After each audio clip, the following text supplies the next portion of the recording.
The impacts continued overhead, growing more erratic with each passing moment.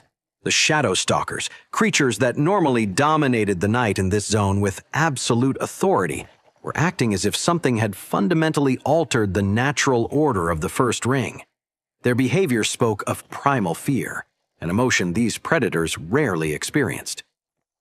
The assistant seemed eager to protest that they were taking a student seriously, but another pattern of impacts interrupted him, this one more urgent than the last.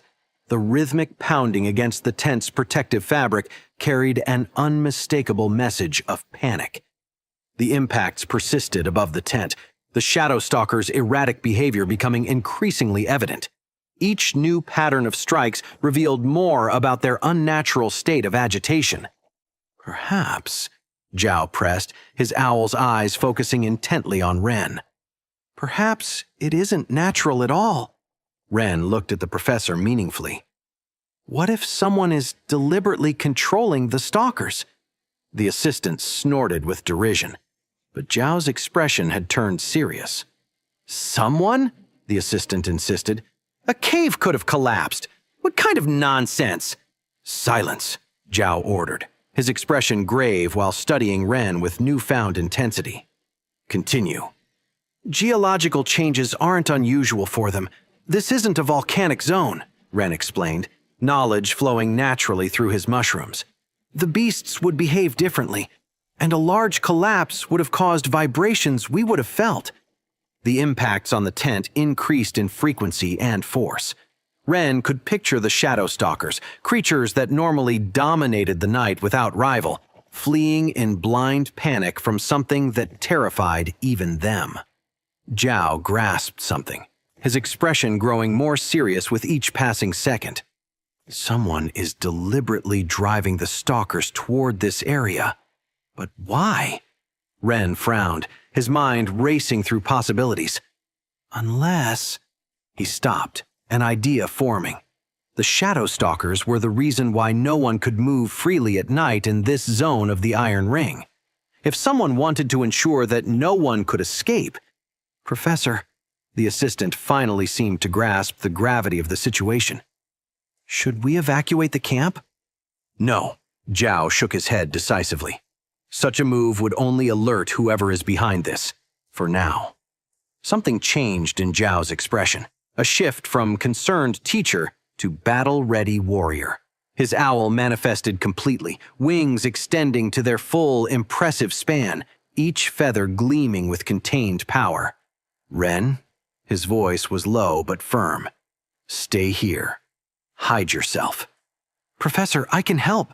If someone is... No, Zhao cut him off with gentle but unyielding firmness. This is different from collecting materials or studying beasts. There's a reason why I'm the professor of this class. He turned to the assistant. Alert the other guards. Have them keep their beasts manifested. The assistant nodded, his own beast, a wind lynx, manifesting fully as he departed. But Professor, Ren insisted, his mushrooms pulsing with urgency. If I know how the Stalkers behave, I could counter. First, I need you to stay safe. Zhao looked at him directly, his gaze burning with intensity. Your knowledge might be vital to our city later. But now... A new pattern of impacts resonated above the tent. The Shadow Stalkers were no longer just fleeing. They were being herded with purpose. Now I need you to trust me. Zhao moved toward the exit. There are things more dangerous than wild beasts, Ren. His gaze briefly shifted toward where the students slept, some of them heirs to powerful families with beasts of extraordinary potential. Stay here, he repeated before leaving, and whatever happens, don't expose yourself. Ren watched Zhao depart, the mushrooms in his hair pulsing with growing concern. Something or someone had orchestrated this situation with careful precision. And while the impacts continued above the tent, Ren couldn't help but wonder what other plans were unfolding in the darkness. The darkness inside the tent grew thicker, while Zhao and the auxiliaries formed a protective circle around the sleeping students. Some students started to wake up from all the movement. Their manifested beasts created patterns of faint light, Zhao's owl shining more brilliantly than the others, its power barely contained. The auxiliaries didn't fully understand what the commotion was about until a movement at the tent's eastern entrance drew all eyes. A figure wrapped in black fabric stood motionless, its silhouette barely visible against the night. The fabric absorbed all light, all traces of mana. Only the finest Shadow Stalker materials could achieve such an effect. "Professor," one of the auxiliaries whispered, fear creeping into his voice. Before he could complete his warning, another figure appeared at the western entrance, then a third in the north, a fourth in the south, each identical to the last, their forms completely hidden by the black fabric that seemed to devour light itself. A student let out a choked cry when the figures began to move. Their bodies seemed to flow beneath the fabric, as if their forms weren't entirely human. With synchronized movements, they drew what appeared to be curved blades that gleamed dully in the dim light.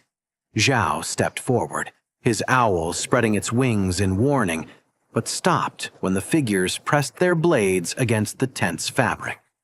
Small cuts appeared where the edges touched the material, the protective enchantments struggling against the weapons. "Don't try it, Zhao," a voice resonated from outside. Authoritative, cold, with a metallic echo suggesting some kind of mask. "You know what will happen if the tent breaks." The Shadow Stalker's impacts on the roof intensified, as if emphasizing the threat, their frenzied movements promising swift death to anyone exposed to the night. "There are more than 50 students here," Zhao responded, his voice tense but controlled. "Most are barely 10 years old." "Then it would be a shame if something happened to them." The voice seemed to smile. "Surrender. No one has to die tonight." The blades pressed deeper, the cuts extending like dark veins across the protective fabric. In the darkness, the figures seemed to grow more menacing, their silhouettes distorting with increasing mana tension. "Last warning." The voice acquired a more threatening tone. "Lower your wings, Zhao, or we'll see how long these children can survive when the tent falls and the Stalkers enter their feeding frenzy." The sound above their heads was deafening now. Dozens, perhaps hundreds of Shadow Stalkers hammering against the protection. Hungry, maddened, waiting. Wait, that's not the end. You've just had a free taste.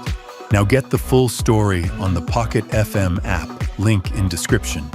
Check out our next video and playlist, and don't forget to like, share, and subscribe.